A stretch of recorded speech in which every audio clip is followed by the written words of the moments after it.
জনাব আনিসুর রহমান, মাদারীপুর ৩। স্পিকার, আপনাকে ধন্যবাদ। আমার নির্বাচনী আসন মাদারীপুর ৩।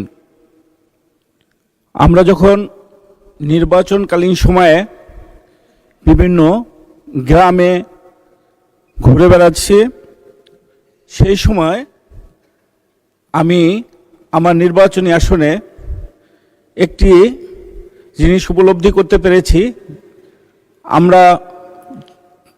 আমাদের ওইখানকার বেশিরভাগ শিক্ষার্থীরাই তারা ইন্টারমিডিয়েট পাশ করার পরে নার্সিং ইনস্টিটিউটে তারা অধ্যয়নরত হয়, তারা ডিগ্রি নেয়, কোর্স কমপ্লিট করে তারা বিভিন্ন বাংলাদেশে এবং দেশের বাইরে বিভিন্ন হসপিটালে তারা কাজ করছে।